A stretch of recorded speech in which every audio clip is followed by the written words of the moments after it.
দাদা কি অবস্থা, ভালো আছেন? হ্যালো, আসসালামু আলাইকুম। This is me Fahim here, come back with another new video. এবং আজকে দেখতে পাচ্ছেন আমি ফাহিম ফ্রম ফাহিম কোথায় যায়। তো আজকে আরেকটা নতুন ভিডিও তৈরি শুরু করতে যাচ্ছি। সেই ভিডিওটা হলো আমার ক্যাম্পাস থেকে আমি আমার মিরপুরে যাব, এবং মিরপুরে যাওয়ার পথে যে যে রাস্তাগুলো নিয়ে যাব সেই রাস্তাগুলো আপনাদের সাথে পরিচয় করাই দিব, আপনাদেরকে দেখানোর চেষ্টা করব। আমি মাত্রই আমার ক্যাম্পাস থেকে বের হলাম এবং আমার বেশ একটা হেক্টিক ডে ছিল আজকে। প্রেজেন্টেশন, ভাইবা থেকে শুরু করে প্রায় ক্লাস টেস্ট ছিল একটা, সব কিছু শেষ করে আজকে বেরোচ্ছে। আজকে যেহেতু আমার ভার্সিটির একদম ফাইনাল উইক, এবং এই উইকে বলতে পারেন যে শুধু পরীক্ষা, সিটি এগুলোই হয়। মানে এই পরীক্ষায় আসলে প্রেশারটা অনেক বেশি হাই থাকে, বাট ইয়ার প্রিপারেশন তেমন হাই থাকে না। তো আজকে মাত্র শেষ করে আসলে বের হইলাম 11টার দিকে ঢুকেছি। 4টা-5টার দিকে আমি এখন বাজে রওনা দিচ্ছি। তো আমি আপনাদেরকে দেখানোর চেষ্টা করতেছি যে আসলে আমার বাড়িতে যাওয়ার পথে যে রাস্তাগুলোতে আমার যে যে এক্সপিরিয়েন্সগুলো হয় সেই বিষয়টা আপনাদের দেখানোর চেষ্টা করতেছি।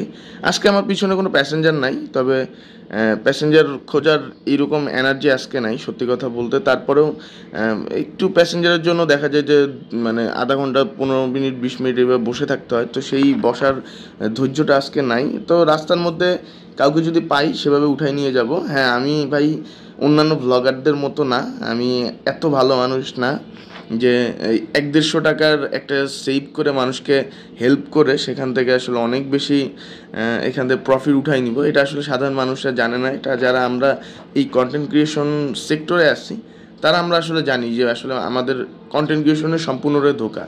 এবং এটা আসলে আপনার কাছে যদি টাকা থাকে, আপনার কাছে একটা পেজ চালানো, আপনার কাছে একটা ইউটিউব চালানো, এটা আসলে কিছুই না। এটা মূলত এখন অনেকেই আসলে এটা করতেছে কেন? এটা আসলে করতেছে নিজের ফেমের জন্য, এবং সেই ফেমকে কাজে লাগায় তারা। আসলে আমি তো আপনাকে বলি, অনেক বড় বড় মানে অনেক বড় বড় যারা সেলিব্রিটি আছে, যাদের সম্পর্কে আসলে আপনারা জানেন, দেখেন সবসময়, তারা কেউই আসলে ফেসবুক ইউটিউবের টাকা দিয়ে চলে না রে ভাই। এটা আপনাদের একটা ভুল ধারণা। আপনারা যদি মনে করেন যে ফেসবুক ইউটিউবের টাকা দিয়ে তারা চলে, তাহলে আসলেই ভুল ভাবতেছেন এবং আপনি আসলেই বোকা স্বর্গে বাস করতেছেন। কারণ ফেসবুক ইউটিউব থেকে যে পরিমাণ টাকাটা দেয়, এটা আসলে সকাল বিকালে আপনি যদি 2টা সিগারেট খান, যদি ব্যানসন সিগারেট খাইতে চান, সেই ব্যানসন সিগারেট খাইতে পারবেন না আপনি। তো আপনি বুঝতেই পারতেছেন যে আসলে ইউটিউব, ফেসবুক থেকে আসলে কী পরিমাণ ইনকামটা হয়। এদের মেইন ইনকামটা মূলত স্পন্সর থেকে।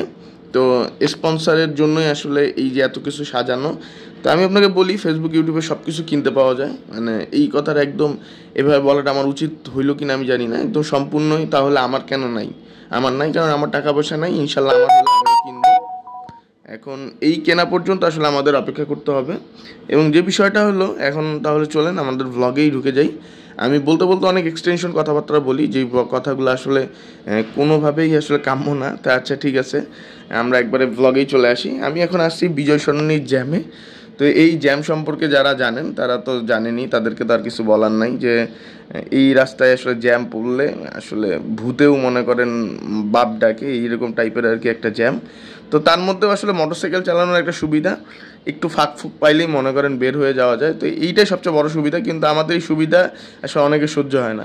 তো বলতে না বলতেই আমি আসলে নব থিয়েটার পার হয়ে চলে আসতেছি এখন ওই যে বাংলাদেশ লিবারেশন মিউজিয়াম। এই লিবারেশন মিউজিয়ামে আমি কখনো লিবারেশন মিউজিয়ামে যাওয়া হয় নাই, তবে এই দিক দিয়ে যাওয়ার পথে অনেকবার চিন্তা করছে এই লিবারেশন মিউজিয়ামে যাব। ইভেন আমি আমার এক প্যাসেঞ্জারকে উঠাইছিলাম, তিনি আসলে এই লিবারেশন মিউজিয়ামের তিনি হলো টিকিটের ওই যে ওই কাউন্টারে বসে। তো তিনি আমাকে বলেছিল যে ভাই, আপনি যে কোনো সময় একদিন আসলে আমার সাথে তার বেশ ভালো একটা আন্ডারস্ট্যান্ডিং। ভাইয়ের নামটা আমি ভুলে গেছি, আমি জানি না যে তার সাথে আবার কখনো ইয়ে হবে কিনা। সে তার নাম্বার প্লাস মানে তার নামটা বলেছিল সবুজ টাইপ, এই টাইপের কিছু। তো আমি আসলে তার নামটা ভুলে গেছি। তো নামটা মনে থাকলে হয়তো কিছু একটা করতে পারতাম। সামনে যেমন একটা রিক্সা দেখতে পারতেছেন, এদের আসলে এই জিনিসগুলো সহ্য হয় না। সে এই দিক দিয়ে সামনে যেতে পারবে না, তারপরেও মনে করেন না এই যে হাতের বাম সাইডে চাপাই পুরো রাস্তাটা বন্ধ করে রাখছে। মাঝে মাঝে মনে হয় যে আসলে তাদেরকে এগুলো তো আসলে ফেসবুকে বলা যায় না। ফেসবুকে বললে তো এই জিনিসগুলো আসলে কপি মানে একটা ক্লেম আসার সম্ভাবনা থাকে। তো আসলে তাদেরকে কি করতে মন চায়? তাদেরকে আসলে কিছুই করতে মন চায় না, সত্যি কথা। তাদেরকে ধাক্কা দিয়ে ফেলে দিতে মন চায়।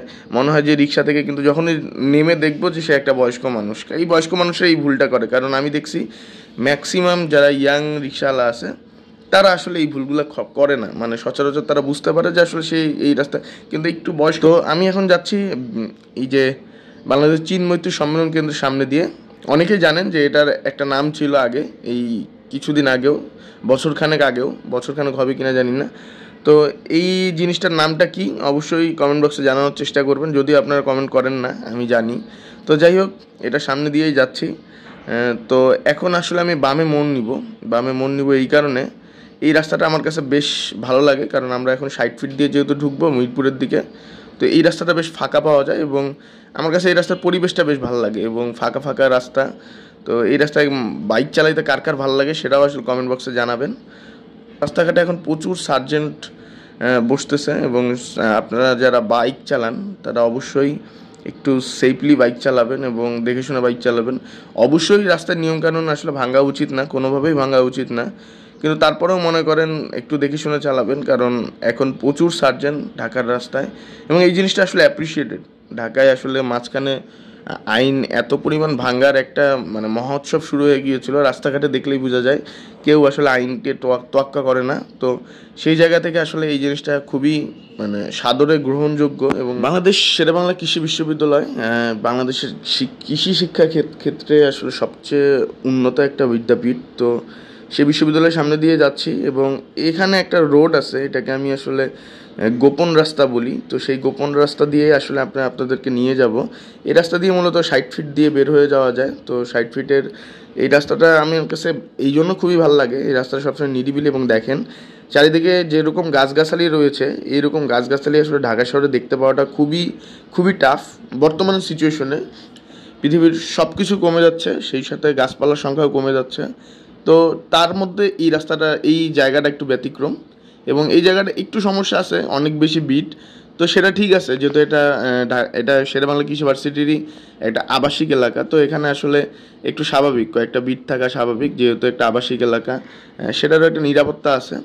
তো এই রাস্তাটা আমার কাছে খুবই ভালো লাগে। আপনাদের কাছে কেমন লাগে? যারা এই রাস্তাটা চেনেন, যারা এই রাস্তাটা ব্যবহার করেন, তাদের কাছে কেমন লাগে অবশ্যই জানাবেন। এবং আমার কাছে সবচেয়ে বেশি ভালো লাগে যে জিনিসটা, এই রাস্তাটা সবসময় নিরিবিলি থাকে এবং আমি যতবারই আসছি এখানে পাখির কিচিরমিচি আমি সকালবেলায় অনেক সকালবেলাতেও আমি এই রাস্তা দিয়ে আমার ভার্সিটিতে যাই। তো আমার কাছে বেশ ভালো লাগে, কারণ সকালের পরিবেশটা আরও বেশি সুন্দর থাকে। দেখা যায় যে তখন তো রাস্তাঘাটে লোকজন থাকেই না এবং ঢাকা শহরে কোথাও যদি হালকা কুয়াশা পড়ে সেটা কিন্তু এই জায়গায়, এবং এই জিনিসটা আসলে অনেকে জানে কিনা বা অনেকে খেয়াল করছেন কিনা আমি জানি না। যারা এই রাস্তাটা ব্যবহার করে নিয়মিত তারা মূলত বলতে পারবে। এই রাস্তাটা অনেকেই ব্যবহার করে না, কারণ দূর থেকে এই রাস্তাটা না দেখলে চেনা যায় না, কারণ এটার সামনে আরেকটা রাস্তা আছে, ওই রাস্তাটাও সেম আর কি, দেখতে একই রকম। তো সবাই আসলে ওই রাস্তাটাই বেশি ব্যবহার করে এবং এই রাস্তাটা আসলে শুধু বাইক রিক্সা এটার জন্যই আসলে। বলতে না বলতে আমরা চলে আসছি আমাদের 60 ফিট রোডে এবং এই জায়গাটার নাম রেডিও। এবং এখান থেকে আসলে আমি আগে অনেক সময় লেগুনাতে উঠছি, এই জায়গাটাতে দাঁড়ায়। তো সেই জায়গা থেকে আজকে নিজে বাইক নিয়ে যাচ্ছি। তো এই জায়গাটা আমার কাছে আমার অনেক ভালো ভালো স্মৃতি এবং অনেক ভালো ভালো কিছু সময়ের একটা সাক্ষী। তো এখন আমি আসলে এখান থেকে একদম ডিরেক্ট 60 ফিট রোডে উঠবো। আর ভিডিওটা বেশি লং করতেছি না, কারণ যেহেতু অনেক বড় হয়ে যাচ্ছে, আপনাদেরও ধৈর্যের আমি বিষয়টা আমার মাথায় থাকে। তো সেই জায়গা থেকে আজকের মতো ভিডিওটা এখানে শেষ করছি। সবাইকে শুভকামনা জানিয়ে এবং সবার জন্য আসলে আজকে প্রচুর গরম পড়ছে, সবাই ঘরে থাকুন, সুস্থ থাকুন, ভালো থাকুন, এই কামনা জানিয়ে আজকের মতো ভিডিওটা এখানে শেষ করছি। আল্লাহ হাফেজ।